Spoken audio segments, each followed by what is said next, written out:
जोहार झारखंड न्यूज़ 9 में आपका स्वागत है। मैं हूं कुमारी इच्छा भारती। आज मैं मौजूद हूं गाड़ी हुटवार में और हमारे साथ हैं कांके विधानसभा के प्रत्याशी राजन नायक जी, जो पीपल्स पार्टी ऑफ इंडिया के उम्मीदवार हैं, जिनसे कुछ बातें करेंगे। और सबसे पहले तो राजन नायक जी, हमारे चैनल में आपका स्वागत है। और बस सबसे पहले तो ये बताइए कि क्या एजेंडा है आपका? जी, सबसे पहले तो आपका जो न्यूज़ चैनल है, सोशल मीडिया की तरह आप भी एक मीडिया है जो समाज में चौथे स्तंभ का काम कर रहे हैं। तो आपके तमाम व्यूअर्स को मेरी ओर से जोहार, जय भीम, जय मूल निवासी। और एजेंडा की बात है तो आज लोकतंत्र का महापर्व झारखंड में चल रहा है और लोकतंत्र में विधायक बनने के लिए कई एक विधायक प्रत्याशी मैदान में उतरे हैं, लेकिन उन प्रत्याशियों को ये भी नहीं पता कि विधायक क्यों बनना है और विधायक का क्या काम होता है। रही बात एजेंडे की, तो सबसे पहले हम लोग भारतीय संविधान को बेस बना के लड़ रहे हैं चुनाव। भारतीय संविधान में मूलभूत अधिकारों का उल्लेख है, लेकिन भारत में रहने वाले और झारखंड राज्य में रहने वाले, निवास करने वाले लोगों को संवैधानिक अधिकारों की जानकारी नहीं है, जिसके चलते उन्हें कोई भी अधिकार, संवैधानिक अधिकार मुहैया नहीं कराया जा रहा है। तो हमारा जो मैनिफेस्टो है वो भारतीय संविधान आधारित जितने भी अधिकार हैं उन्हीं को शॉर्ट फॉर्म में हम लोग चुनावी घोषणा पत्र में डाले हैं। इन्हीं मुद्दों को लेकर हम जनता के बीच में जा रहे हैं और अन्य राजनीतिक पार्टियों की तुलना में हम एकदम अलग हैं। हम लोकतांत्रिक व्यवस्था स्थापित करने के लिए भारतीय संविधान को आधार बनाकर पॉलिटिक्स करना चाह रहे हैं।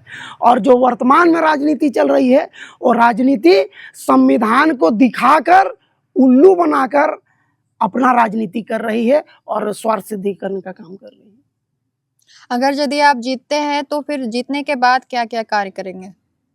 जीतने के बाद क्या कार्य होगा ये मैं आपको बता दूं कि भारतीय संविधान का आर्टिकल 45 कहता है कि 0 से 6 ईयर के सभी बच्चों को पोषण आहार युक्त शिक्षा देनी है।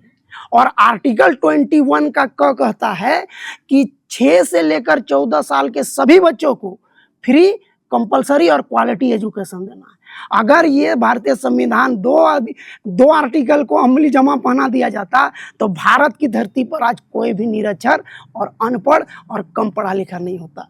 तो हम सबसे पहले शिक्षा के क्षेत्र में प्रयास करेंगे कि झारखंड में न्यू एजुकेशन पॉलिसी जो पूरे शिक्षा व्यवस्था के रेड़ को तोड़ने का काम किया है उसको सबसे पहले हिडन करें, उसको ठंडे बस्ते में डालें और नए तरीके से शिक्षा नीति जो स्टेट लेवल पे लागू करने की अधिकार है स्टेट गवर्नमेंट को वो लाए और एक वन नेशन वन एजुकेशन का सिस्टम को डेवलप करने के क्षेत्र में काम करें, ताकि चपरासी हो या हो राष्ट्रपति की संतान, सबकी शिक्षा एक समान। इस सिद्धांत पर हम काम कर रहे हैं और वो हमें प्रेरणा देता है भारत का संविधान।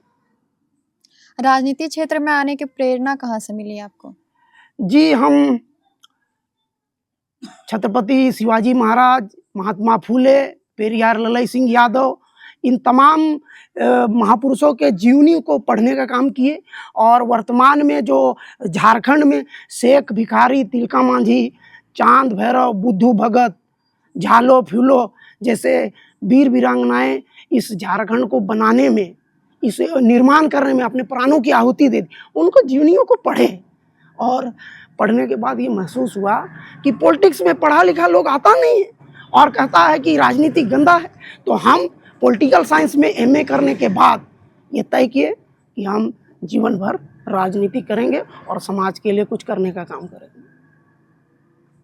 कुछ ऐसे कार्य बताएं जो कि आप जीतने के बाद जो आम आदमी को भी समझ में आए, जिस उम्मीद के साथ वो आपको वोट कर सके। जी, बहुत अच्छा बात है।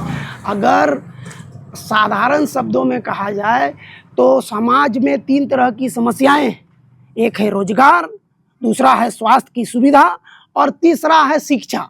ये सभी आम आदमी से जुड़े हुए समस्याएं। अगर स्वास्थ्य सुविधा अच्छा होगा तो एक गरीब गुरबा किसान मजदूर का बेटा अगर बीमार होता है तो उसको भी अच्छा ट्रीटमेंट होगा। और अगर अच्छी शिक्षा व्यवस्था होगी तो एक आम जो गरीब बच्चा है, जो जिसके माँ बाप रोज़मर्रा के जीवन में कमाते खाते हैं, उसका भी बच्चा सरकारी स्कूल में भी अच्छी शिक्षा प्राप्त कर सकता है। तो हम उन पॉलिसियों पर काम करेंगे जो भारतीय संविधान प्रोवाइड करने का दिशा निर्देश स्टेट गवर्नमेंट को देता है, सीएम को देता है, असेंबली को देता है, लेकिन उन चीज़ों को नज़रअंदाज करके स्टेट गवर्नमेंट अपने हिसाब से पॉलिसियाँ बनाती है और जो पूंजीपतियों के हित में ज़्यादा रह के आम जनमानस के हित में कम रहता है। तो हम उन विषयों को प्रखरता के साथ में उठाएंगे और उनको समाधान करने की दिशा में हम बढ़ चढ़ के काम करने का काम करेंगे। तो राजन नायक जी, आपसे एक आखिरी सवाल कि सबसे पहले आप जनता से क्या अपील करना चाहेंगे, ये बता दीजिए। जी, मैं कांके विधानसभा के तमाम वोटरों से मैं अपील करना चाहूँगा कि सबसे पहले तो 13 तारीख को राइट टू वोट आर्टिकल 326 में लिखा हुआ है, राइट टू वोट यानी वोट का अधिकार। तो अपने मत का अधिकार का प्रयोग करने के लिए 13 तारीख को घर से निकले और अपने अपने नज़दीकी बूथ में जाएं और जिन प्रत्याशियों को लगता है कि आप उसको जिताना चाहते हैं, उनको समर्थन करना चाहते हैं, तो आप वोटिंग करें। यही मेरी अपील है, क्योंकि लोकतंत्र मजबूत तब होगा जब मतदाता बाहर निकल के पोलिंग बूथ तक जाएगा। धन्यवाद। तो हमारे साथ थे राजन नायक जी, कांके विधानसभा के प्रत्याशी, क्रम संख्या 8 और ब्लैकबोर्ड छाप जो इनका प्रतीक है, इस पे आप बटन दबाकर इनको वोट कर सकते हैं। और फिलहाल के लिए इतना ही। मैं अपने कैमरामैन के साथ झारखंड न्यूज़ 9।